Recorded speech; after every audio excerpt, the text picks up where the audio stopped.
Monumental, la radio de Costa Rica, una emisora de Central de Radios. Monumental. Vivimos en un mundo en constante cambio que usted merece entender, porque es imposible interpretar la realidad que vivimos sin conocer cada uno de sus colores. Porque muchos son los tonos de la actualidad. Presentamos Matices. Una producción de Noticias Monumental.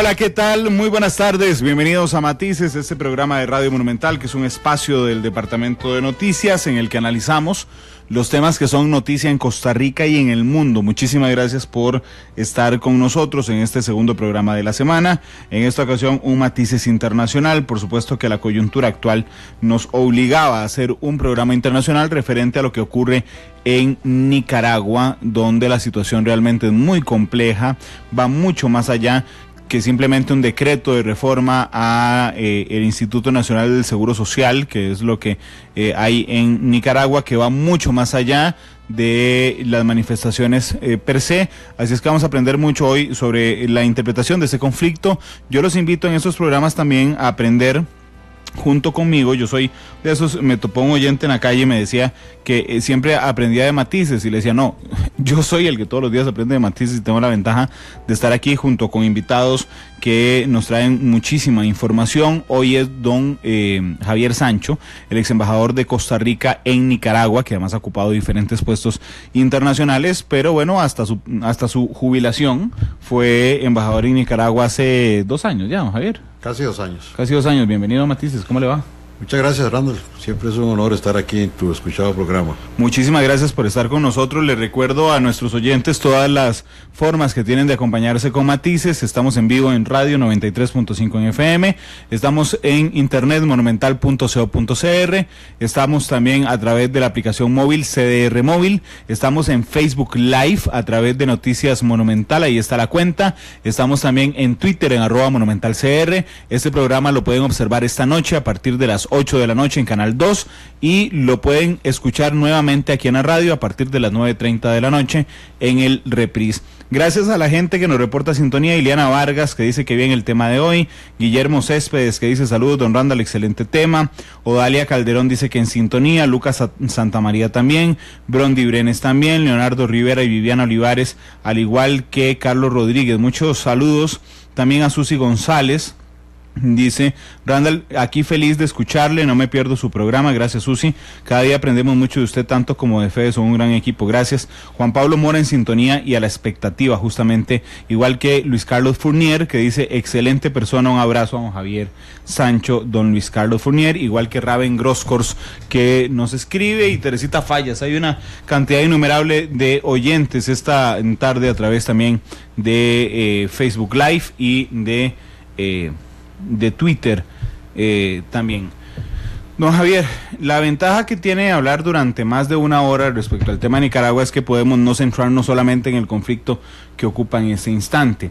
Usted nos había acompañado en un Matices anterior, en varios Matices anteriores, pero en uno particular porque yo tuve la oportunidad de ir el año pasado a Nicaragua. Recuerdo. Hicimos un trabajo de esa visita que hice y resulta que yo venía asombrado realmente respecto a la omnipresencia, no a la presencia, a la omnipresencia de la pareja presidencial en cada uno de los sectores de Nicaragua. Es imposible manejar 1 kilómetro en Nicaragua sin que usted se encuentre alguna alusión a la revolución del 79, al Frente Sandinista de Liberación Nacional o a la pareja presidencial, entiéndase don Daniel Ortega como presidente o doña Rosario Murillo como vicepresidenta y primera dama. Cuando uno habla con nicaragüenses respecto a este tema, dicen, no. El tema del seguro social es solo la punta del iceberg de un montón de temas que nos vienen molestando. ¿Cuáles son los temas que le venían molestando a la sociedad nicaragüense y de los cuales no nos dábamos cuenta aquí en Costa Rica, don Javier? Bueno, muy buenas tardes a todos los radioescuchas. En realidad lo que estás diciendo, Randall, es lo cierto, esa apreciación es válida. Lo del INSS, Instituto Nacional de la Seguridad Social de Nicaragua, es solamente el detonante de una gran,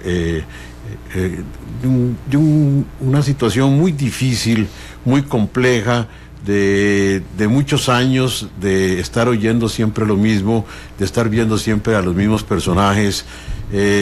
Podemos decir que el pueblo de Nicaragua la semana pasada se despertó y dijo: hasta aquí, no queremos más vivir bajo este yugo opresor, porque lo que realmente hay en Nicaragua es una dictadura.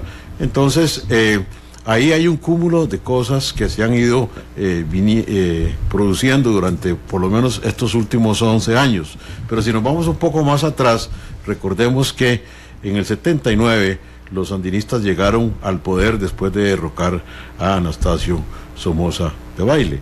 Y ahí pasaron 11 años hasta que hubo elecciones, y en 25 de febrero del año 90 se produjo el triunfo de la señora Chamorro, doña Violeta Barrios de Chamorro.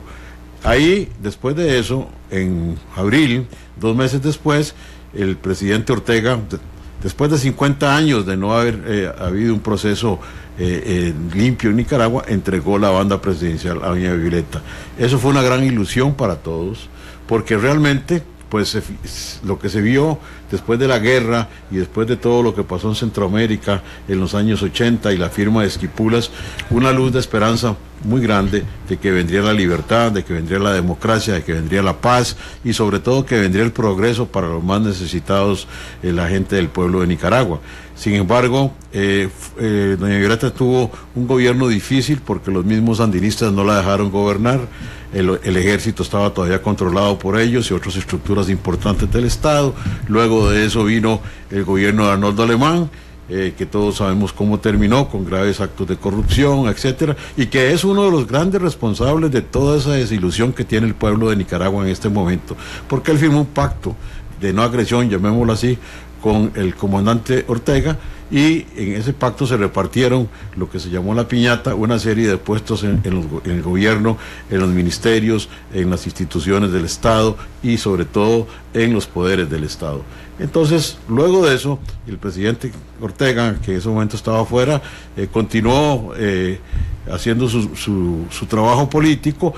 El Frente Sandinista se fortaleció y también vino una gran desilusión luego con el gobierno de Bolaños, que no hizo nada por el pueblo, y ahí comenzó entonces otra vez a crearse ese caldo de cultivo de un nuevo gobierno del Frente Sandinista con don Daniel Oduber a la cabeza.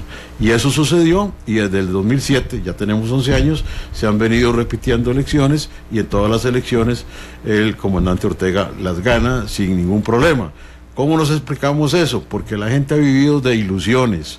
En el año 2012, por ahí, 2013, empezó a hablar el presidente Ortega de hacer un canal interoceánico, una obra faraónica que no se concluyó.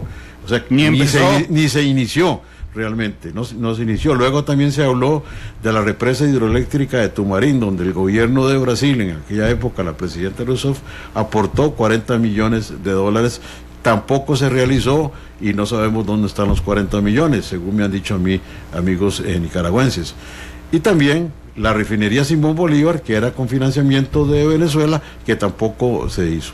Entonces, todas esas cosas que se anunciaron como grandes obras, que iban a producir empleo, que iban a generar riqueza, que iba a haber prosperidad en el pueblo nicaragüense, todas esas obras cayeron, y eso es lo que ya finalmente va a detonar también el impacto que estamos viendo en este momento en las calles de Nicaragua. Es una situación autoespontánea, aquí no hay ninguna conspiración de nadie, aquí no está los Estados Unidos, aquí no está la CIA, aquí no está tampoco, como se ha dicho, el narcotráfico. Aquí es un tema, es el país, es el pueblo, y si lo vemos ayer en esa manifestación multitudinaria por la tarde en Managua, nos damos cuenta que el pueblo le está diciendo al comandante Ortega: estamos cansados, ya no queremos más continuar bajo este yugo opresor. De hecho, don Javier, permítame inclusive irme un poquito más atrás en la historia, porque efectivamente, y con todo el respeto, por supuesto, a todos los nicaragüenses que nos escuchan, porque son un pueblo muy lindo, muy trabajador, es un país excepcionalmente bello realmente, pero pareciera por la coyuntura histórica, digamos, que en algún momento, además, en medio de la desesperanza que ha causado la pobreza en uno de los países más pobres, con más pobreza de América Latina, está en que, por ejemplo, en la dictadura de Somoza hubo 40 años prácticamente de un adormecimiento, digamos, de la sociedad que empieza a levantarse conforme se acerca la década de los 70s, un malestar general que refleja, digamos, Sandino se levanta en los 30s, ¿verdad? Después viene la 24 por ahí. Pues, antes del 30, sí, porque Sandino muere en el 34. Vienen después la dictadura de los Somoza durante 40 años, pareciera que Nicaragua está dormida en medio de esa dictadura, se vuelve a levantar en los 70s, que finaliza con la revolución sandinista, ¿verdad? Pareciera dormirse nuevamente en los 80s, y viene la elección de Violeta Barrios, donde estaba copado el ejército, las instituciones estatales ya estaban copadas por personas claves del Frente Sandinista de Liberación Nacional. Después vienen los 3 gobiernos de Violeta Barrios, Arnoldo Alemán, Enrique Bolaños, ¿verdad? Y después pareciera que regresa otra vez Daniel Ortega, y resulta que otra vez hay un adormecimiento de la sociedad, en el sentido de que pareciera que Daniel Ortega juega a como guste, a como quiera, con las instituciones del Estado. Y las tiene copadas, el Tribunal de Justicia, la Corte Suprema, el órgano electoral, todo lo tiene copado Daniel Ortega. Sí, así es. Y yo tuve la experiencia en lo personal cuando fui director general de Política Exterior, que en Nicaragua estaba el presidente Bolaños y antes el presidente Arnoldo Alemán, con los cancilleres Roberto Rojas López y don Roberto Tobar Faja. Hacíamos una serie de reuniones y proyectos para mejorar la situación fronteriza, especialmente mejorar el tema de migrantes que teníamos, no en la cantidad actual, pero ya teníamos muchos, y en todo llegábamos a un punto en que ya estaba todo para ejecutarse, lo recuerdo muy bien, y nos decían, miren, no podemos continuar porque hay problemas, tenemos el Frente Sandinista en el Congreso, no nos van a aprobar eso, y todos los proyectos y todo lo que se había trabajado durante meses, desde la Casa Amarilla, con ellos en Managua, se venía al suelo. Entonces, vemos como siempre, y lo estás diciendo muy claro tú, Randall, hay una injerencia del Frente Sandinista, aunque no estén manejando el poder. Pero aquí recuerdo algo que dijo en alguna oportunidad un comandante histórico también de la revolución que ya falleció, Tomás Borges. Tomás Borges dijo una vez a la Dirección General del Frente Sandinista: podemos perder todo menos el poder. Entonces esa es una frase que refleja lo que realmente pasa en Nicaragua. El Frente mantiene el poder. Cuando tú fuiste ahora a Nicaragua, viste las vallas, viste la publicidad que hay, los famosos árboles de la vida son impresionantes, que los nicaragüenses dicen son de broma que son los chayopalos o los árboles de lata, arbolatas, les dicen también. Pero no son tan lata, porque cuestan $25,000 al mes cada árbol. Claro, ¿cuánto no se podría hacer con eso para dignificar a muchas de las personas en Nicaragua? Pero lamentablemente eso no es así. Pero no solamente es eso, sino es la figura del Frente Sandinista en todas las instituciones. En todas las instituciones del Estado, desde que uno entra al aeropuerto internacional de Managua, ahí está la bandera del Frente Sandinista colocada. ¿Sí? Me decía un amigo mío, por cierto, una vez ahí que llegó a Nicaragua, que se sentía muy bien porque donde había la bandera, pensó de primer momento que era la bandera de la Liga Deportiva Alajuelense. Entonces siempre me recuerdo eso, pero en todo lado estaba la bandera del Frente, o está la bandera del Frente Sandinista. Sí. Eso sería impensable en cualquier otra democracia. De hecho, eso también le iba a llamar la atención, don Javier, porque yo estuve en 2 ciudades de Nicaragua, en Managua y en Estelí. Estelí es la cuna del Frente Sandinista. Correcto. Es uno de los, ¿verdad? Y entonces cuando uno va caminando por el parque de Estelí, ve al frente el municipio de Estelí. Y entonces pasa algo en ese municipio que es imposible que pase en Costa Rica, por ejemplo, en cualquier lugar. Hay una enorme pintura del presidente Ortega cabalgando, ¿verdad?, con la bandera roja y negra, que dice FSLN. LN. Esa injerencia política o esa mezcla, digamos, entre el partido gobernante y su estructura electoral es impensable en cualquier otro país de América Latina con una democracia robusta, pero en Nicaragua el Frente Sandinista está presente en todo. Y la revolución del 79, por Dios, es que han pasado 21 y 18, han pasado 39 años de la revolución. Correcto. Y la revolución sigue siendo protagonista. Pareciera, don Javier, que la historia nicaragüense inició en el 79 y de ahí para atrás no hay nada más. Exactamente, sí, no hay nada más, y realmente es una revolución que ya podríamos decir que está caduca en sus ideas, que está de alguna forma añeja, porque recordemos que las grandes victorias militares que se pueden haber dado en esa revolución no han contribuido en absolutamente nada, ¿verdad?, a la paz de Nicaragua. ¿Cómo es posible que años después estemos en esta situación que vimos la semana pasada? Y lo más triste de esto también es que los organismos llamados a tomar acción, como es la OEA, por ejemplo, y el SICA, por ejemplo, cuyo secretario general del SICA, Cerezo, no ha hecho absolutamente nada. Uno de los firmantes de Esquipulas, anfitrión de Esquipulas, que no ha levantado la voz, por lo menos hasta donde conozco hoy, con la situación de Nicaragua. Tuvieron que ser hoy en la mañana el grupo de IDEA, de presidentes democráticos de América Latina y de España, los que han divulgado un manifiesto condenando todo lo que ha pasado en Nicaragua y llamando a que se siente el gobierno a dialogar con las personas más indicadas. En este caso, la conferencia episcopal creo que debe jugar un importante rol en esa conducción. Y creo que ya lo está jugando. En 2017 Daniel Ortega llega al poder por las urnas, eso está claro. En el 2007. Sí, 2007, perdón, llega legítimamente al poder, no, Javier. La Constitución nicaragüense en ese entonces, ¿cuántas veces le permitía reelegirse a Daniel Ortega? Bueno, porque ya lleva 11 años. Ya lleva 11 años, se ha reelegido, ya va por la tercera vez que se reelige. Porque bueno, es que es muy fácil cambiar las reglas de juego. Pero las cambió, lo que quiero saber es si las cambió. Sí las cambió. Sí, en 2007, cuando llegó a ser presidente, solo podía estar dos periodos. Y también cambió la Constitución a su gusto para poder convertir a Rosario Murillo a vicepresidenta de la República. Eso también es correcto. Sí. O sea, eso inclusive, eso fue lo último que se hizo para este tercer periodo, porque sería también impensable en un régimen democrático, ¿verdad?, que la esposa del jefe de Estado o del candidato le acompañe en la fórmula presidencial. Eso, igual que lo de la bandera del partido político que está en el poder, eso no es posible en una democracia viva. ¿Y cómo lo cambia tan fácil? Porque tiene el Parlamento a su favor, tiene el Congreso a su favor, tiene diputados también que antes habían sido de Alemán, como el diputado Wilfredo Navarro, que ahora es pro-sandinista, y todos ellos se mueven de un lado hacia otro dependiendo del son que se toque. ¿Y los tribunales de justicia, por ejemplo? También, eso es otro. ¿El Tribunal Constitucional es dominado por Ortega? Toda la Corte Suprema de Justicia está dominada por Ortega, no solo el constitucional, sino también lo civil, lo laboral y lo penal. En lo penal tuvimos experiencia nosotros en nuestra embajada allá en Managua, con costarricenses que habían sido detenidos, que habían sido torturados en Nicaragua, que no se les había dado un debido proceso, como fue el caso de don José Daniel Gil Trejos, un costarricense que estuvo durante casi 20 días desaparecido también, y de un señor Eduardo Tiffer de Alajuela, que también fue sometido a prisión en el Chipote sin habernos informado absolutamente nada.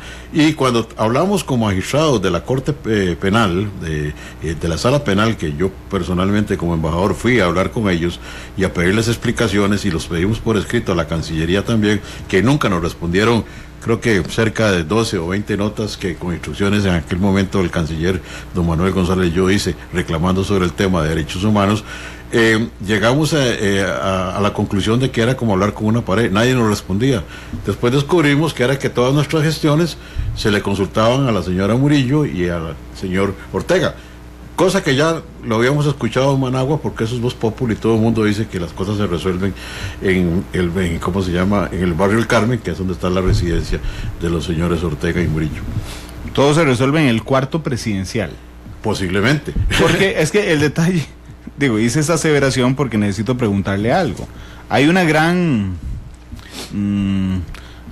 vamos a ver, hay un montón de dudas respecto al papel de Rosario Murillo como vicepresidenta de Nicaragua, y hay quienes dicen que ante una afectación de salud del presidente Ortega es Rosario Murillo la que tiene el poder. ¿Qué sabemos de eso? ¿Qué es cierto y qué no es cierto, don Javier? Nada se mueve, nada pasa, nada ocurre en Nicaragua que la señora doña Rosario Murillo esté enterada y que ella actúe. Pongo un ejemplo muy simple. Ella manda, entonces. Ella tiene el control absoluto del poder. Ese es el mando presidencial al máximo nivel. Pero, por ejemplo, pongo cosas tan sencillas como estas.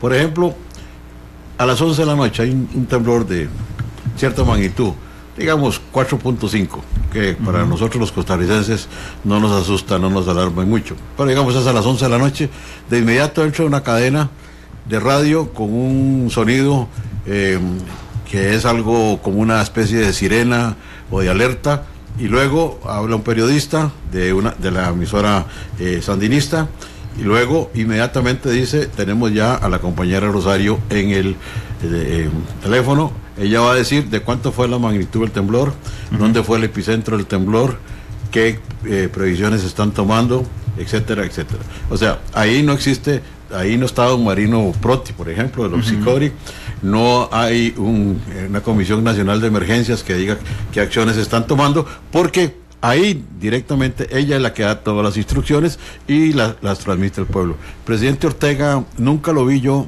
en una conferencia, en mis 4 años nunca lo vi en una conferencia de prensa, hablando con periodistas, como aquí es el cotidiano. Digamos que podemos ver al señor presidente de la República conversando con la prensa después digamos, del Consejo Gobierno, etcétera. No se conoce lo que se habla en un Consejo Gobierno, es muy poca la información que sale para que el común de los nicaragüenses conozca qué es lo que está haciendo su gobierno. El control absoluto del poder, esa fue la frase suya, la tiene Rosario Murillo. Es correcto. Es quien manda en Nicaragua. Es quien manda en Nicaragua. ¿Esto por qué? ¿Porque Daniel Ortega le ha dado el espacio para hacerlo o porque efectivamente tiene problemas de salud? Tenemos yo creo que oficial. Yo creo que hasta donde conozco, don Daniel tiene un problema de salud, pero está controlado, me parece. Él tiene su atención médica en Cuba, etcétera, y él pasa, digámoslo... El lupus, lo que tiene el presidente Ortega. Entiendo que es el lupus y pasa pues controlado en esa situación. Sin embargo, lógicamente, la ejecutividad de la administración la tiene prácticamente la señora Murillo. Ella es la que da todas las órdenes, y supongo que cuando don Daniel pensó en colocarla a ella como vicepresidenta, pues pensó en que necesitaba una persona de su mayor confianza, porque también ahí no crea usted, don Randall y estimado Radio Escuchas, que dentro del Frente Sandinista todo es paz y amor, ¿verdad? No. Ahí hay ciertos sectores que no se hablan con la señora Murillo, hay ciertos sectores que no les gusta la forma de actuar, hay ciertos sectores que jalan más hacia don Daniel y otros que jalan más hacia doña Rosario. Entonces ahí, en ese sentido, las cosas no están tampoco como paz y amor. No, don Javier, pero vamos a ver, yo quiero además, para las personas que quieran preguntar lo que gusten a través de Facebook Live o a través de Twitter en @monumentalcr, porque es que los embajadores de cada país no son solo los representantes diplomáticos. Digamos, don Javier no era solo el representante diplomático de Costa Rica y Nicaragua, sino yo quiero recordar que don Javier es embajador en un punto muy álgido de las relaciones entre ambos países, y si hay algo que nosotros conseguimos con nuestros representantes diplomáticos es el trabajo de inteligencia, bien entendido, que don Javier le proveía a la Cancillería. Estos detalles que hoy nos puede contar con absoluta libertad por ser ex embajador, como por ejemplo que el control absoluto lo tiene Rosario Murillo, venían en los partes oficiales que don Javier le pasaba a la Cancillería costarricense para que entendiera cómo se trabajaba y cómo era en Nicaragua. Porque me interesa esa división del Frente Sandinista de Liberación Nacional. Ayer escuchaba a Humberto Ortega, por ejemplo, hablar aquí en la mañana en los micrófonos de Monumental con doña Amelia Rueda, a Sergio Ramírez recibiendo el premio Cervantes, correcto, dedicándoselo a los manifestantes, y Adén Pastora, muchísimos años peleado con Daniel Ortega, ¿verdad? Y entonces uno dice, mientras la pareja presidencial tiene ese poder, mientras los hijos de la pareja presidencial tienen ese poder en Nicaragua, ¿verdad? Porque hay uno que tiene todos los contratos del Estado, hay uno que tiene todas las licencias de medios de comunicación, hay uno que, entiendo, trabaja con temas de petróleo, don Javier. El petróleo, correcto. Sí. Es decir, todo el aparato estatal está dominado por la familia de Ortega. Otro controla las inversiones, las pocas inversiones que vienen al país. ¿Por qué la gente y el empresariado y la gente fiel al Frente Sandinista aguantan eso en Nicaragua? ¿Cuál es la receta para que le aguanten eso a un presidente? Hay muchos factores. El ejército. Puede ser uno también, pero esa situación se viene dando ya después de este primer gobierno que se dio en el 2007 de don Daniel, porque él llegó con otro esquema de trabajo, por así decirlo. Un empresario me dijo en Managua, recién llegado yo allá en el año 2012, de que me dice, embajador, no se confunda usted con estos sandinistas, no son los mismos de el año 79 que bajaron aquí todos sucios, llenos de barba, con los rifles echando humo. Me acuerdo que me dijo así, un connotado empresario de Nicaragua. Me dice, estos son otros, hemos hablado con ellos y ahora vamos a hacer, pues no con gobierno, pero vamos a estar muy cerca de ellos, nos van a permitir algunas cosas que nosotros necesitamos para operar, nosotros no nos vamos a meter con ellos y ellos no se van a meter con nosotros. Se dice que en estos años ha habido digamos facilidades casi sobre 8.000 millones de dólares en franquicias fiscales para la empresa privada. Luego, que está agrupada en el COSEP, que es el Consejo Superior de la Empresa Privada, que dirigida por el señor José Adán Aguirre en Nicaragua, que también han estado muy cercanos al gobierno. ¿Por qué? Porque les han dejado desarrollar todo su actividad empresarial. Entonces estos gobernantes de ahora han pensado diferente. Bueno, son empresarios y muchos de la gente que está en el gobierno en altos puestos son familiares del presidente Ortega y de doña Rosario. Por ejemplo, el jefe de la policía actuante, no la directora general de la policía, Aminta Granera, que dicho sea de paso, no la he visto mucho salir en la televisión hace ya varios días. Francisco García es el consuegro, el comisionado Francisco García es el consuegro de los Ortega Murillo. Entonces ahí está el control de la policía. El general Avilés es muy cercano al presidente Ortega y a doña Rosario, pero también hay divisiones ahí porque hay gente también que no simpatiza con doña Rosario, como hay gente que también no simpatiza con don Daniel. Entonces, dentro del mismo Frente Sandinista. Entonces, ese manejo, esa articulación es complicada, pero todo el trabajo de contacto, por ejemplo, con los magistrados de la Corte Suprema de Justicia, magistrados importantes como Rafael Solís, conocido como Payo Solís, o Almengor Cuadra, que son los que dirigen la sala penal, que son bastante rígidos, etcétera. Solamente con doña Rosario hablan y resuelven sus temas. Son viejos combatientes del Frente Sandinista, como don Rafael Solís, a quien conocí. Entonces, la actuación de todos ellos obedece a las órdenes que reciban directamente de parte de la Presidencia de la República. Ya sea el presidente Ortega, que creo que es el que está ahí, pero no da las órdenes, como sí, entiendo yo, más beligerante, más actuante, la señora Rosario Murillo. Pero entonces vamos a ver, es que esto es fundamental para entender la crisis de lo que está ocurriendo. Efectivamente, cuando uno está en Nicaragua, el secreto a voces que le dicen a uno, y por cierto, son súper resistentes a hablar en micrófono abierto. Es decir, usted habla con la gente y le cuenta, pero hay mucho miedo. Pero hasta ahí, porque tiene mucho miedo, ¿sí? El decir es lo que usted nos acaba de señalar públicamente, don Javier, de que los empresarios, de que Daniel Ortega y los empresarios llegaron al trato de que usted no se meta con nosotros y nosotros no nos metemos con usted, y los dos vamos para arriba normalmente. Pero justamente la que pega el grito al cielo junto con los estudiantes es el empresariado privado. ¿Por qué se rompe la alianza entre el gobierno de Ortega y el empresariado privado? Bueno, por la misma decisión de aumentar la participación de los patronos, ¿verdad? Posiblemente eso había estado negociado, que no iba a haber aumentos en eso, pero llegó el momento El que ya no se aguantó. El que ya no se aguantó. O sea, ya el INSS está quebrado, porque ha habido también una serie de beneficios que le han sacado al INSS, como que la gente aquí en Costa Rica, el gobierno sacara la plata de la caja y la utilizara en otras cosas.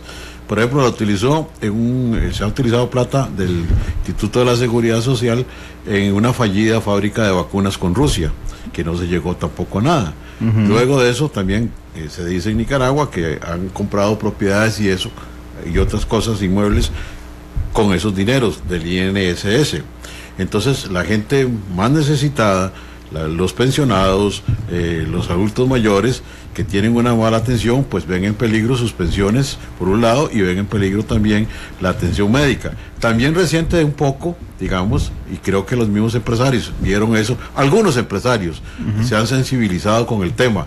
Me dicen que ayer en la marcha de la tarde habían algunos importantes empresarios de Nicaragua, lo cual demuestra que hay alguna sensibilidad por la situación que está sucediendo en este momento. Sí, si a uno no le tocan las fibras, que masacren a 30 personas. Claro, y también posiblemente porque sus mismos trabajadores se han tirado a la calle a reclamar. Ellos saben que todo eso puede ser, al fin de la calle, va a ser pescuezo, cuchillo para su propio pescuezo. Entonces prefieren mejor colocarse del lado del sector laboral. Pero es la primera vez en 11 años. Es la primera vez y creo que es el inicio de algo. No podría yo decir esta tarde aquí de que este es el final del gobierno sandinista y que esto ya se acabó. No, esto es el principio de algo. El nicaragüense va a continuar posiblemente reclamando sus derechos. Ha perdido el miedo, como también lo han dicho ahí. Nos han robado tanto que nos robaron hasta el miedo. Y esa es la realidad. El pueblo nicaragüense es un pueblo muy aguerrido, muy trabajador, es un pueblo noble y que ha sido golpeado, que ha sido humillado, y lamentablemente eso es lo que estamos viendo. Si usted estuviera contento en su país, don Randall, usted no tiene por qué emigrar a otro país, en este caso a Costa Rica. Estamos recibiendo nosotros en nuestro consulado en Managua 500 visas, estamos dando 500 visas diarias, eso significa 500 personas en la atención. En Chinandega estamos dando 150 y a veces hasta 250 visas diarias. Es de gente que sale a buscar oportunidades, sale a buscar trabajo, sale a buscar salud, y porque no lo tiene en Nicaragua. La situación es muy agobiante. Conozco mucha gente que se ha venido también en las últimas semanas, antes incluso de este estallido, porque sienten que las cosas van mal, y también está ese sentimiento que ven que otras personas se están enriqueciendo día a día, continuamente, que circulan con carros de lujo, que tienen propiedades millonarias en Nicaragua, que viven muy bien, como por ejemplo, recordemos al señor Roberto Rivas Reyes, que tiene aquí 4 casas en Vista Real. O sea, todas esas cosas han ido permeando ya en la voluntad del nicaragüense en general.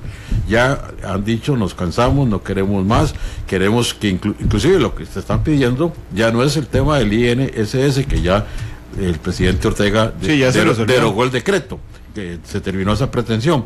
Están pidiendo incluso la salida del comandante Ortega y de su señora y de todo el resto de su equipo, pero eso creo que va a ser una situación muy complicada y muy difícil. Un día de estos se escuchaba a la presidenta del Frente Amplio, doña Patricia Mora, en unas declaraciones, por cierto, también aquí las pasamos en Monumental, condenando la violencia en Nicaragua, y decía doña Patricia: lástima que esto manche. Esta no es una cita textual, pues no la recuerdo, la estoy parafraseando: lástima que esta situación de violencia manche los logros sociales que ha conseguido Nicaragua en los últimos años. Y entonces puse yo en mis redes sociales que no encontraba, que seguro no sabía buscar porque no encontraba cuáles eran los logros sociales de Nicaragua en los últimos años. Usted, y si tiene que contradecirme, don Javier, lo invito a hacerlo, ¿cuáles son los logros sociales de Nicaragua? No conozco ninguno tampoco, no conozco ninguno. Un país que aumenta sus niveles de pobreza, un país que piensa que porque una persona está vendiendo naranjas o está vendiendo muñecos de madera debajo de los semáforos en la carretera más allá ya tiene empleo. Eso no es así, eso es empleo informal.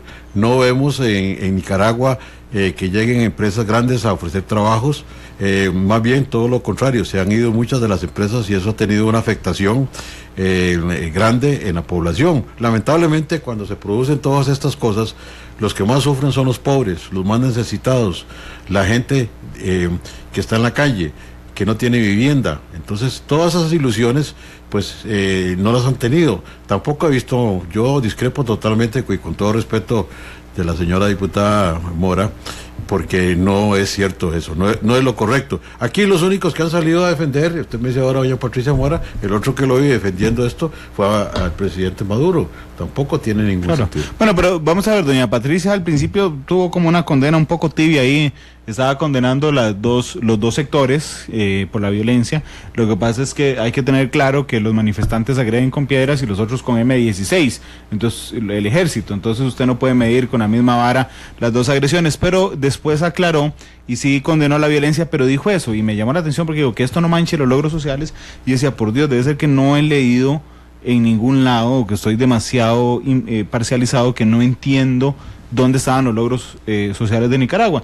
Y bueno, una nota de la prensa, del diario La Prensa de Nicaragua, dice por ejemplo que el 60% de las familias nicaragüenses con todos sus ingresos juntos no pueden comprar todos los 53 productos de la canasta básica nicaragüense. Es imposible. Inclusive una empleada doméstica en Nicaragua gana por mes aproximadamente 140, 148 dólares al mes. Trabajan durante 15 días seguidos. A los 15 días el patrono les dice salga el domingo en la tarde y después vuelve a dormir en la noche. Eso es así en Nicaragua. ¿Por qué se vienen a Costa Rica? Porque justamente aquí una empleada doméstica gana entre 400, 500 dólares al mes. Muchas trabajan hasta el viernes en la tarde o hasta el sábado en la mañana, se van, descansan todo el fin de semana, tienen garantías sociales, etcétera. El INS, el Seguro Social de Nicaragua, es una institución que no le toca ni siquiera el filo del zapato a nuestra caja costarricense del Seguro Social, con todos los problemas que puede tener Costa Rica y la misma caja del Seguro Social. Usted no verá ya una operación como la que hicieron en el Hospital de Niños, de separación de siameses. Usted no verá una operación de corazón abierto, no existe. Por eso los altos mandos militares, los altos mandos de la policía, los diputados, los magistrados, todo el frente de sandinista, la junta directiva, todos vienen a Costa Rica a tratarse aquí mediante un convenio que es pagado con recursos del quebrado INSS en un hospital privado de San José. Entonces eso no es justo y eso lo sabe la población, que por qué el campesino, el agricultor en Matagalpa o en Chontales o en Chinandega tiene que irse a un hospital de mala calidad, donde no hay camas, donde recibe una atención pésima, donde los doctores hacen tal vez lo que pueden dentro de las limitaciones, pero no tienen más porque no tienen cómo trabajar. ¿Y el INSS le paga a los jerarcas gubernamentales un seguro para que vengan a Costa Rica y se vean en un hospital privado, que no voy a decir el nombre, pero que creo que está en Escazú?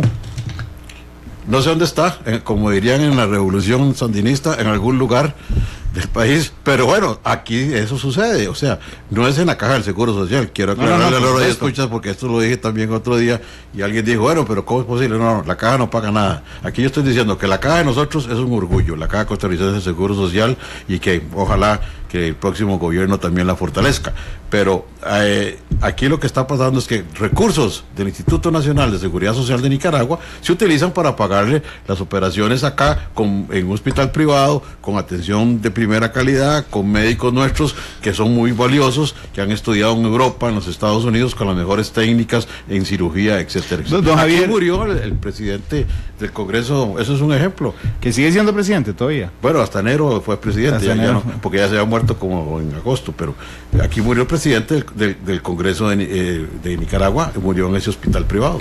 Pero vamos a ver, qué bueno tiene el gobierno de Nicaragua. Yo le voy a tirar uno sobre la mesa, una pista. La seguridad ciudadana. Es un mito. ¿Por qué? Es un mito.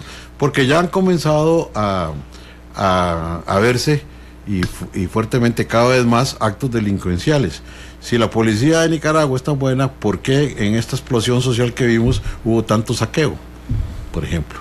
Eso que la policía nicaragüense es muy buena, es un mito relativamente, podría decirte, tiene algunas cosas quizás que yo podría abonarle. ¿Cuáles? Por ejemplo, que tienen una frontera arriba en Honduras que la tienen muy vigilada. Eso nos permite de alguna forma frenar las maras. Frenar las maras. Pero después de eso no lo veo. Pero también ellos han bajado sus niveles de delincuencia, porque hay una cosa que no dice Nicaragua, y que yo se los dije a ellos en alguna oportunidad en una reunión. Aquí nosotros en aquel momento teníamos 1,000 y tanto de privados de libertad nicaragüenses en el sistema penitenciario. Hoy en día tenemos más de 2,000 privados de libertad nicaragüenses en nuestro sistema penitenciario por diversos delitos, ¿verdad? No solamente... Es como un 8% de la población carcelaria. Y eso nos cuesta más o menos $30 millones al año mantener esa población ahí, que podríamos trasladar, de acuerdo a los convenios internacionales, a Nicaragua para que terminen de compurgar sus penas, pero entiendo que muchos de ellos, o la mayoría, no quiere irse porque las cárceles nicaragüenses no son, aceptables bajo ninguna circunstancia desde el punto de vista de derechos humanos. Ahora, tenemos esa población aquí. Eso quiere decir que si tenemos 2,000 o más privados de libertad en nuestro sistema penitenciario, eso nos afecta a nuestros niveles de seguridad, porque cuando hay un asalto, cuando hay un robo, cuando hay un homicidio, una violación, yo he visto que incluso en la prensa muchas veces no menciona cuál es la nacionalidad de la persona, pero muchas veces tenemos personas involucradas de nacionalidad nicaragüense. Quiero decirle que tampoco es que los costarricenses sean santicos o de otras nacionalidades, pero es un dato que tenemos que tener en cuenta, porque en realidad no es tan bueno como se pinta la cosa. La economía nicaragüense, el crecimiento económico de Nicaragua. Ha habido un crecimiento económico importante, hay una macroeconomía importante, como dirían los que entienden de eso, pero en la realidad esa ganancia... Ese crecimiento económico no se traduce en una disminución hacia la población. No se traduce en una disminución de la pobreza. No. Ni tienen déficit fiscal. Tienen poco. Pero bueno, Nicaragua es el país que se presenta en los índices macroeconómicos, al igual que Costa Rica, como los dos países que más crecen. Pero bueno, aquí por lo menos vemos que permea eso hacia las clases más bajas. Hay construcción de viviendas, hay otras cosas más que hacen los gobiernos, pero en Nicaragua eso no lo vemos. Saludos a don Gilberto Valencia, que nos está escuchando, el querido colega de Noticias Repretel, que va para la casa ya, escuchándonos a esta hora 2:48, dichoso que ya va para la casa, don Gilberto Valencia. Son las 2:48, permítame hacer una pausa comercial, don Javier, y ya regresamos. Vamos a hacer solo una pausa, hagamos una sola pausa, porque realmente el programa está tan entretenido para no cortar la emoción, y regresamos para hablar sobre diferentes temas que tienen que ver con la polémica. El papel de los empresarios en esta revuelta, la UPOLI, la Universidad Politécnica de Nicaragua, la Universidad de León, que fue quemada. ¿Por qué una vez quemada? Porque la otra encabeza las protestas. 2:48, vamos a la pausa y regresamos.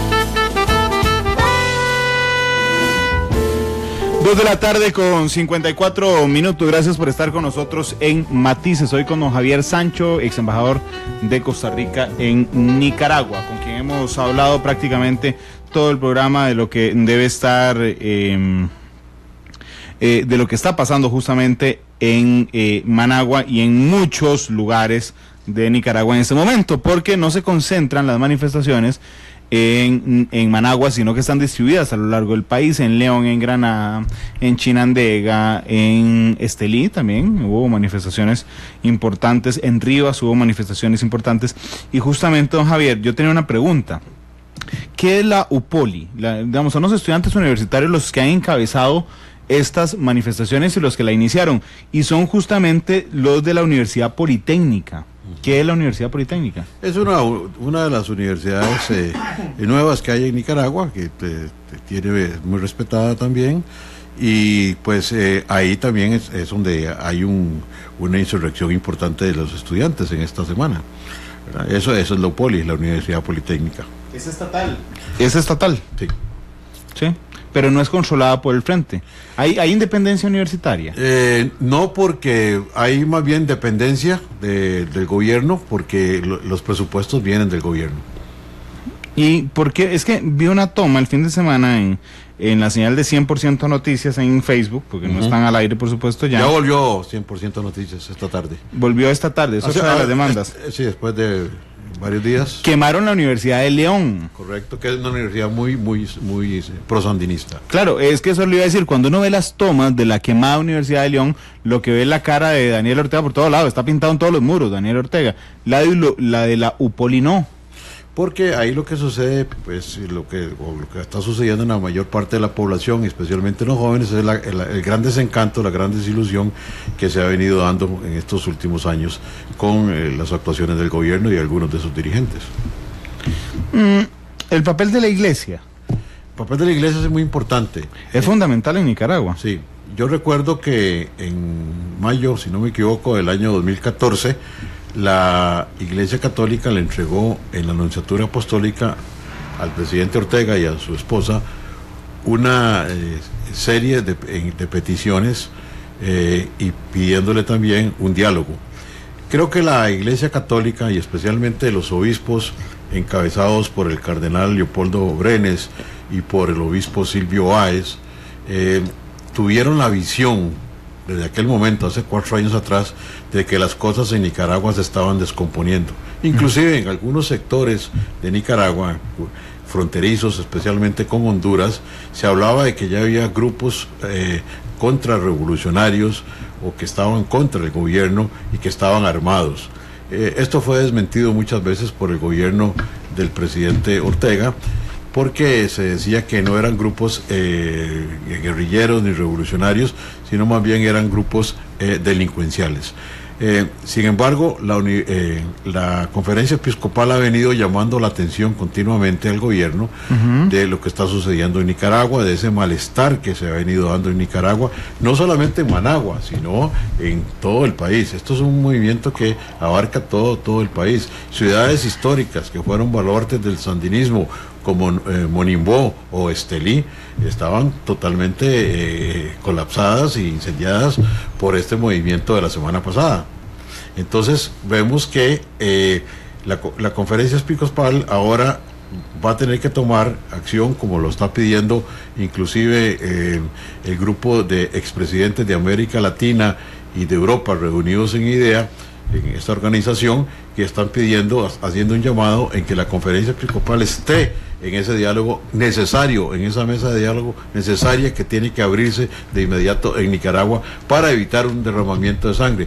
Yo esperaría, por las acciones que está tomando el día de hoy el gobierno de Nicaragua, de que ya hayan caído en cuenta que hay una situación difícil dentro de la población nicaragüense, que hay un descontento popular muy grande, y ellos mismos que vivieron eso años atrás, en los 70, saben cuál es la reacción de su propio pueblo, conocen cuál es hasta dónde puede llegar la sangre en Nicaragua. Pero, no, Javier, usted que ha seguido tan de cerca esto, vamos a ver, empiezan a darse las manifestaciones y empieza a sumarse la cantidad, lamentablemente, de fallecidos en las últimas horas. El sábado, por primera vez en la crisis, Daniel Ortega sale a dar una conferencia de prensa, que todos esperábamos con mucha expectativa, todos los que hemos seguido el conflicto en Nicaragua. Pero resulta que a la conferencia de prensa no nombra el sábado, no nombra a los muertos, o sea, no dice nada de las personas fallecidas, le echa la culpa a los manifestantes y les dice que son grupos terroristas y que no entendieron nada de lo que él había hecho, y entonces termina la conferencia de prensa y ahora sí, empieza a sumarse más y más gente por la molestia de lo que acaba de decir Ortega. En la noche se da el asesinato del periodista en Bluefields, que viene todavía a enardecer aún más. Ese periodo, entre esa primera conferencia y la segunda conferencia de prensa, que es el domingo en la tarde, a las 3, cuando Daniel Ortega sale a decir que han anulado el decreto que él mismo dictó, usted, con lo que sabe de Nicaragua, con lo que sabe de Daniel Ortega, ¿finalmente alguien presionó a Ortega para que echara atrás? Debe haber sido el ejército también, ¿verdad? Que es una institución muy respetada, y deben de muy haber, temida, creo yo. Y muy temida, claro, lógicamente nosotros los costarricenses, gracias a Dios no tenemos ejército, gracias también a don Pepe Figueres, pero realmente el ejército es temido y es respetado. Yo creo que el ejército midió las circunstancias, hay gente inteligente en el mando, en el alto mando militar, como el propio general Avilés, y que le deben de haber dicho al presidente Ortega y a su esposa, las cosas no están bien, las cosas van por mal camino y la gente está insubordinada realmente. Yo creo que eso es lo que debe haber sucedido. ¿Tiene poder el ejército para hacer eso? Tiene poder, absolutamente tiene todo el poder para hacerlo. Tiene inclusive más poder que la Policía Nacional. Claro, pero cuando me refiero a tiene poder, tiene poder para parársele a Ortega. Es decirle, señor, está equivocado, tiene que echar para atrás, porque esto no nos vamos a ir contra el pueblo. Pienso que dentro de todo lo que se pueda ver mal del ejército y lo que se pueda criticar de tener una fuerza armada tan grande, armada hasta los dientes, con misiles, con tanques, etcétera, para pelear no sé con quién, porque no sé con quién. Y no están en guerra. No van a estar en guerra, vivimos en una zona de paz, se supone, desde que firmamos los acuerdos de Esquipulas en el 87. Es una institución que es respetada y yo creo que el presidente Ortega la debe haber escuchado. No han salido a las calles todavía con una presencia así muy fuerte, entiendo que no hay tanquetas ni nada en las calles, pero han estado como en una segunda línea de acción y es probable que hayan hablado con el presidente Ortega en esas horas, porque inclusive el domingo en la tarde, al mediodía, cuando se anuncia horas la suspensión del decreto, el discurso también cambia. El presidente Ortega dice ahí que lamenta las víctimas de toda esta situación, sí, y presenta las condolencias a los familiares de las personas fallecidas. Entonces creo que algo hubo ahí, alguien aconsejó al presidente. ¿Quién fue? Fue el ejército, puede haber sido el ejército. Lo llamó algún jefe de Estado de otro lugar y le pidió que tal vez... O ex jefe de Estado. O ex jefe de Estado, exactamente. Como Raúl Castro. Puede ser también, porque bueno, alguna injerencia puede haber habido directa también, o recomendación amistosa, como se la puede hacer uno a un amigo cuando está peleando con alguien y le dice, no pelees porque... Llévalas de perder. Llévalas de perder y eso se está complicando mucho. Ve cómo está todo el panorama internacional, ve cómo está la situación a lo interno, la gente está desbordada en las calles, hay muchos muertos, no son 1, no son 2, no son 8 muertos, sino que estamos hablando que los últimos informes y las ONGs en Nicaragua de derechos humanos hablan de que ya hay 30 muertos o más. Y 60 desaparecidos. Y hay 60 desaparecidos. Que es un detalle que ha quedado un poco, me ha llamado la atención, un poco olvidado, digamos, en los medios de prensa. También ayer, cuando en Nuestra Voz, aquí en Monumental, doña Amelia Rueda conversaba con Humberto Ortega, el excomandante sandinista, hermano, por supuesto, don Daniel, le decía a él, anoche estaba hablando con Daniel y le estaba diciendo que tiene que devolver el ejército a los cuarteles, que no puede haber más represión para que esto pare. ¿Quién tiene peso? ¿Quién tiene cercanía, confianza con Daniel Ortega para poder decirle eso? El general Humberto Ortega, que vive aquí en Costa Rica desde hace muchos años, persona con la cual compartí en varias oportunidades allá en Managua, y que puedo decir que es una persona bastante ecuánime. Él está ahora con temas de historia, etcétera, y está escribiendo libros. Está escribiendo libros, etcétera, pero es una persona bastante sensata, bastante ecuánime, me parece una persona muy inteligente también. Yo supongo que podría haber sido una buena fuente de consulta por parte del presidente Ortega, de su hermano Daniel. ¿Él confía en su hermano? Yo creo que él sí confía en Humberto Ortega. Yo no sé si doña Rosario confía en Humberto. Creo que no. creo que esta información que usted me brinda, porque es que aquí a lo largo del programa hay gente que dice, hubieran invitado también a un oficialista nicaragüense. No, yo invité a don Javier en su carácter de ex embajador de Costa Rica en Managua, y como lo expliqué al inicio, los embajadores no solo son representantes diplomáticos del país allá también de alguna manera, y espero que lo explique de la mejor forma, hacen inteligencia para el país, inteligencia político. Estos detalles que don Javier nos cuenta hoy al aire eran parte de los informes oficiales que don Javier le pasaba a la Cancillería costarricense y de las cuales no me puede decir que sí porque son confidenciales, pero podría estar pensando que efectivamente en los reportes al canciller Manuel González, por ejemplo, en esta administración, venían reportes de ojo, mucho ojo, esta es la gente en la que confía Ortega, esto es importante. Entonces, Daniel Ortega confía en Humberto, en su hermano. Confían en Leopoldo Brenes. Yo creo que el arzobispo confía más en el cardenal Miguel Obando y Bravo, el cardenal emérito, ¿verdad? Sí, sin duda. Que ha sido, pues, en estos últimos años también una persona muy cercana a la pareja presidencial. Pero, sin embargo, yo creo que el cardenal actual, don Leopoldo Brenes, es una persona, por cierto, con ancestros cartagos. Ajá. Sí, de Cartago, sí, cómo no. Debe ser buena gente. Sí, que sí, cómo no. Conversé muchas veces con él y es una persona también muy inteligente, es un hombre muy preocupado por la situación de Nicaragua, es un pastor en el amplio sentido de la palabra, de que está realmente preocupado. Y también el obispo auxiliar Báez es una persona muy inteligente, me parece a mí. Silvio Báez estudió en Costa Rica en el Seminario Mayor en Paso Ancho.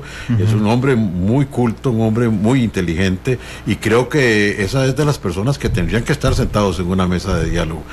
Claro, pero yo entiendo lo de la mesa de diálogo, don Javier, pero es gente a la que tiene la suficiente autoridad para que Ortega los oiga.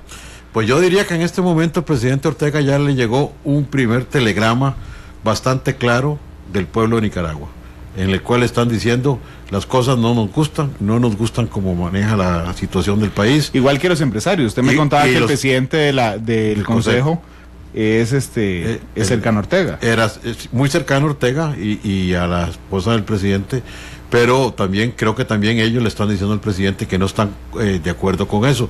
Posiblemente en sus empresas, sus trabajadores, etcétera, han manifestado ese malestar, hay mucha preocupación, a nadie le gusta irse de su país tampoco. Esa no es la solución en el año 2018, quizás pudo haber sido la solución en los 70, pero ahora ya la gente no quiere vivir. La iglesia nicaragüense es pro gobierno. Un sector que, digamos, es afín o más cercano al cardenal emérito Miguel Obando Bravo. Hay algunos, otro obispo Montenegro, me parece que es ahí en Montenegro, que son cercanos más al gobierno. ¿Por qué? Porque el presidente Ortega en los últimos años se hizo acompañar a casi todas las actividades de conmemoración de la revolución, del Día del Ejército, del Día de la Marina, se hacía acompañar con el cardenal Obando y Bravo. Y eso, pues, el pueblo nicaragüense, que es muy religioso, muy católico especialmente, donde veían al cardenal a la par del jefe de Estado, decían, bueno, si el cardenal está ahí es porque las cosas van bien. Pero creo que ya todo eso se terminó. Ahora creo que el liderazgo está en otro sector de la conferencia episcopal, en este caso en el obispo Báez y el cardenal Brenes. Que son pro gobierno.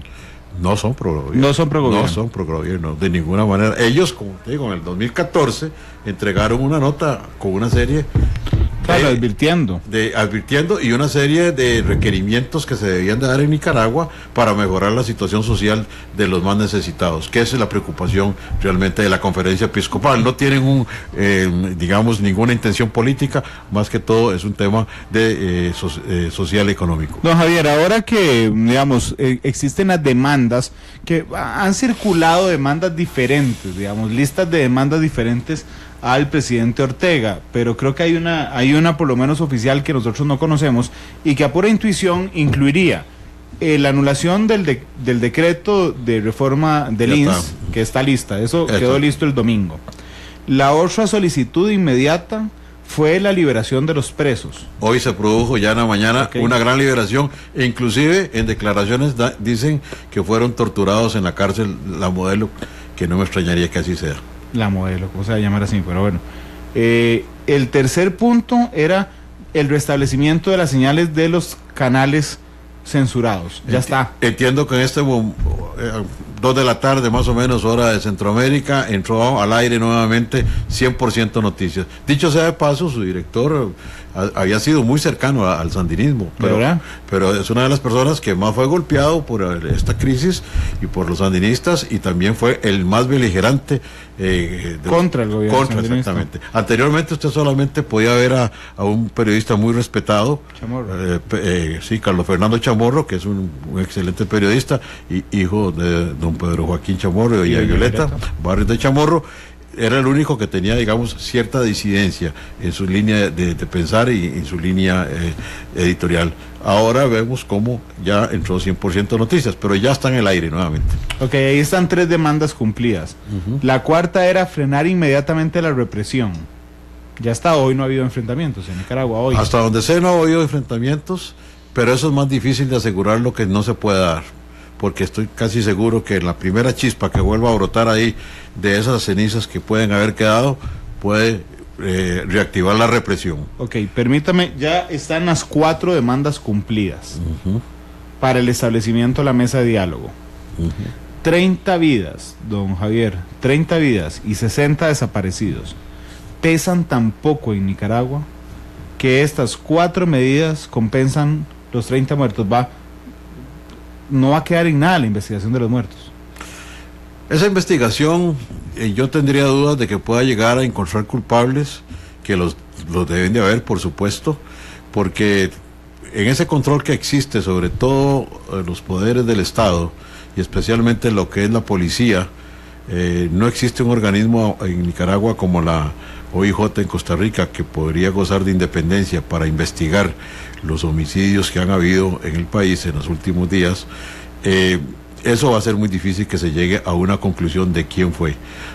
Pero sí creo yo que todo lo que está pasando hasta ahora está pegado ahí apenas con un poquito de goma, porque realmente puede caerse en cualquier momento. Pero no es el fin del gobierno de Ortega. No creo que sea el fin, de eso estoy convencido, digámoslo así, en este momento. Puede ser que eso cambie. Si hay represión, si continúa la represión, no podemos medir cuál sería la reacción del pueblo de Nicaragua, pero creo que será posiblemente mayor que la que hemos visto hasta ahora. Bueno, hablemos también el otro día que estaba viendo, vamos a ver, hay cosas interesantes en la cobertura mediática nicaragüense. El sábado y domingo que estuve viendo, le contaba en Facebook Live 100% Noticias, para seguir la pista también a lo que hacía el presidente Ortega.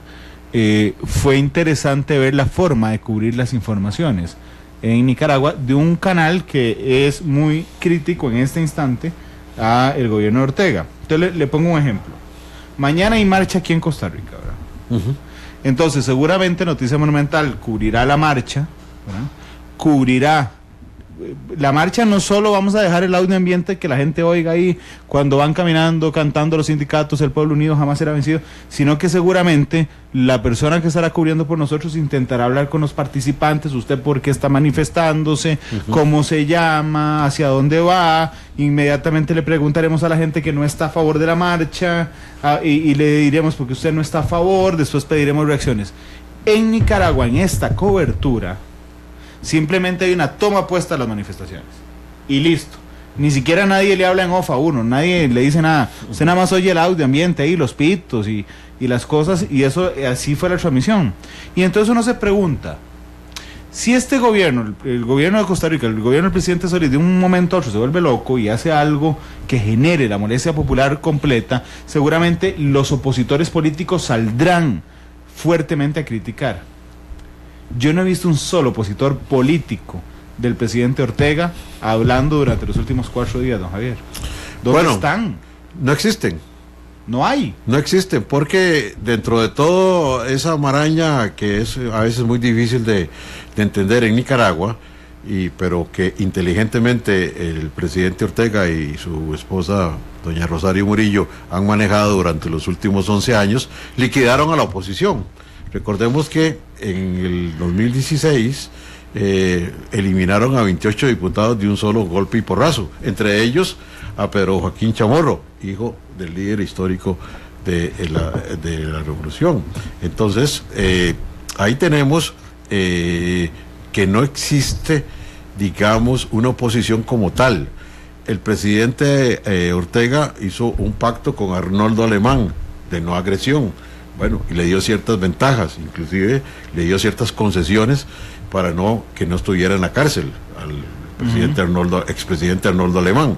Entonces, todo eso ha ido desapareciendo. Los pocos políticos que quedan ahí han estado totalmente arrinconados. Hay un grupo ahora que se llama Ciudadanos por la Libertad, que la presidenta es una señora, se llama Kitty Monterrey, si no me equivoco, donde hay alguna gente que está haciendo lo posible por recuperar la libertad y la democracia en Nicaragua, pero es muy poca cosa.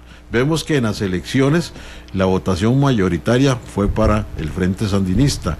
Entonces, muchas veces me han preguntado, ¿cómo se explica usted de que la gente vaya y vote masivamente por el Frente Sandinista? Bueno, en algunas cosas han tenido, digamos, existe todavía lo que existió en algunos países, inclusive Costa Rica, allá en los años 40 y pocos, de te regalo una vaca, te regalo unas gallinas, te regalo un chanchito o unas latas de zinc para que te hagas el rancho, ¿verdad? Entonces, bueno, y votas por nosotros, pero eso aquí sería impensable en un estado o en una democracia como la costarricense, ¿verdad?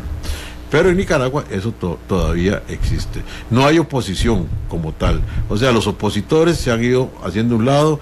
¿Por qué? Por conveniencia, algunos por miedo, y otros porque simplemente no les interesa ayudar al país, no tienen una llama patriótica dentro de su corazón para poder sacar a Nicaragua del lugar donde se encuentra en este momento. Yo conocí justamente en Estelí a un muchacho que quería estudiar periodismo y que quería una beca, el muchacho, y entonces le pregunté por qué no ha ido a tramitar la beca a la universidad a la que él quería estudiar, y entonces me dijo, es que necesito el visto bueno del partido en Estelí. Sí, claro. Necesitaba una carta realmente donde dijera que él apoyaba al Frente Sandinista de Liberación Nacional para que le diera una beca a la universidad pública. Eso aquí sería un escándalo. Si yo le digo a usted que para tener un bono de vivienda de Lima necesita una carta donde diga que usted apoya al PAC, sería el peor escándalo del país. Por supuesto, lo acusarían posiblemente de tráfico de influencias. Ahí están naturalizado completamente, don Javier. Bueno, es que, digamos, en Nicaragua eso es común. Por ejemplo, todos estos grupos, estas turbas de la juventud sandinista, todas estas turbas están pagadas. Inclusive, uno de los reclamos que existen también es que esos dineros salen del INSS, que está quebrado, ¿verdad? Pero son gente que los mandan a las calles, que es la punta de lanza, que el gobierno tira a la calle de primero para que vayan a agredir. Lo vimos cuando el canal interoceánico, proyecto fallido, como lo hemos dicho aquí, en que los agricultores que reclamaban que les iban a quitar sus tierras o se las iban a pagar con migajas, o bien los ecologistas que estaban reclamando que iba a haber un gran daño ambiental, a toda esa gente le tiraron encima las turbas de la juventud sandinista, que van garrote en mano, o algunos armados también, están preparados militarmente. Y no estoy revelando aquí ningún secreto. Son como los colectivos. Ningún secreto de esta hora que vos hablabas, porque eso se sabe en Nicaragua. Nosotros muchas veces informamos de que había que tener mucho cuidado, por ejemplo, en el paso de mucha gente extraña en la frontera, porque venían a Costa Rica, a qué venían, etcétera, porque son gente de la juventud sandinista que viene justamente a ver qué pueden hacer aquí, o bien en Nicaragua, se movilizan por todo el país, tienen una ruta de trabajo. Yo, por ejemplo, tengo alguna preocupación con lo que está pasando en Cruzitas. ¿Quiénes son toda esa gente que está ahí? ¿Quiénes los están atizando, como dicen nuestros abuelos, para que estén ahí en Cruzitas haciéndose daño ambiental? En todo caso, quiero decirte que son gente que fueron lanzados contra estos grupos de la juventud sandinista, contra la gente que estaba protestando. Ahí es donde comienza realmente el incendio de la semana pasada. Y luego entra la policía, y en una tercera línea de acción más discreta, pero sin actuar, está observando el ejército.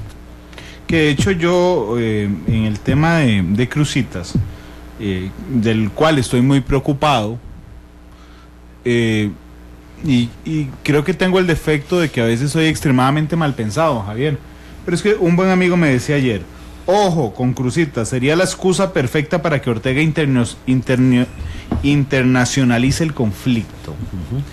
Es decir, en medio de la situación crítica en su país, podría haber el presidente Ortega movido agentes o miembros de la Juventud Sandinista hacernos un desorden en crucitas con el fin de que la gente en Nicaragua, como lo hace siempre él, pierda el foco de lo que está pasando ahí y se vuelva a ver al pleito con los ticos que están al sur.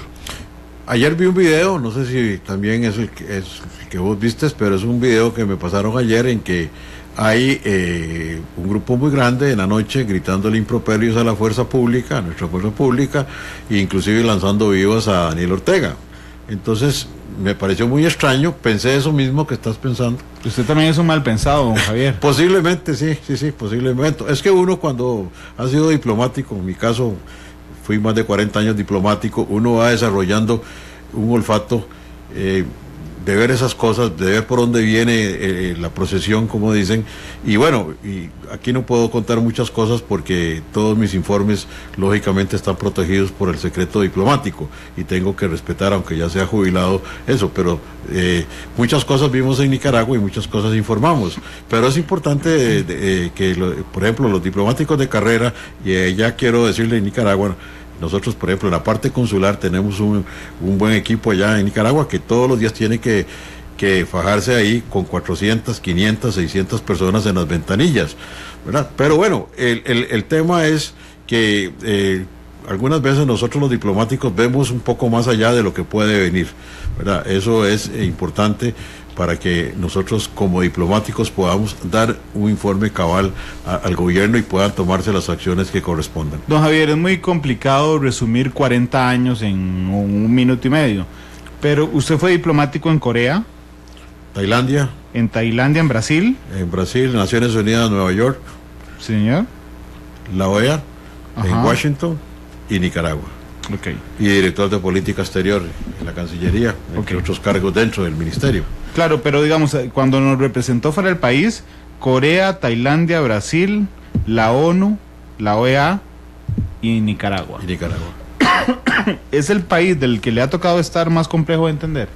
Creo que sí. Cuando yo llegué a Nicaragua, en ese momento tenía apenas 38 años de carrera diplomática y pensé que ya yo todo lo había visto. Cuando el canciller Castillo muy gentilmente y la presidenta Chinchilla muy generosamente me ofrecieron enviarme a Managua, yo estaba en la Cancillería, en la Casa Amarilla, muy confortable como director general de protocolo, que es un cargo muy bonito, muy interesante. Claro. Y me dijeron, bueno, vaya a Managua, porque la presidenta Chinchilla también y el canciller Castillo tuvieron la visión de todo lo que estaba pasando en Nicaragua, y en el 2010, que ya teníamos el conflicto declarado con Calero, y ya estábamos en La Haya por el tema de Calero, este ofrecimiento me lo hicieron a mí en el 2012 de ir a Nicaragua, y yo fui a Nicaragua con la misión básicamente dada por la presidenta Chinchilla y el canciller don Enrique Castillo de dos cosas. Uno era dignificar el nombre de Costa Rica, teníamos 2 años sin tener embajador residente en Managua. Luego poner nuestra embajada en un lugar que destacara como tenía que ser como país que somos, y compramos incluso una propiedad en Managua, pusimos una bandera con un asta bien grande para que se viera dónde estaba la embajada de Costa Rica, y eso fue el orgullo también para los 1000 y tantos costarricenses que viven en Nicaragua. 1340 oficiales, ¿sí? 1340 están empadronados más o menos. Y luego también hicimos un consulado nuevo, pasamos de 3 ventanillas de atención a 11 ventanillas con sistemas incluso modernos de comunicación directa con migración, y el propio call center que se inauguró hace un año y resto. Entonces, para mí, yo puedo decirte que yo pensé que había visto todo, pero no había visto nada realmente. ¿Por qué? Porque ahí yo aprendí realmente cómo son las cosas, y eso debería ser un destino para los nuevos diplomáticos también, que vayan a aprender. Es un país... Pero no como embajadores. No, es un país muy difícil, porque ahí en Nicaragua, ellos mismos dicen, aquí el plomo flota y el corcho se hunde, o sea, todo es al revés, supuestamente.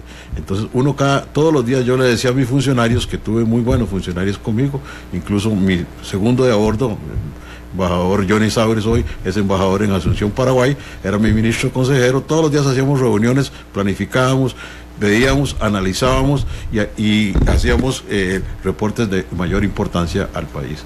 ¿Por qué? Porque el diplomático tiene que estar siempre viendo las cosas, y fue para nosotros, Randall, para terminar, un laboratorio. Claro, pero quería repasar justamente su trayectoria y lo complicado que fue en Nicaragua para en el último minuto preguntarle a don Javier entonces directamente si usted cree que también el tema de Cruzitas podría ser una estrategia del gobierno de Nicaragua para quitar la atención de la crisis interna que está viviendo ese país. No lo descarto, puede ser, pero bueno. Que no lo podemos asegurar, pero es posible. Es posible y yo esperaría que la inteligencia esté haciendo su trabajo. La TICA. En ese sentido, claro que sí, así debería ser.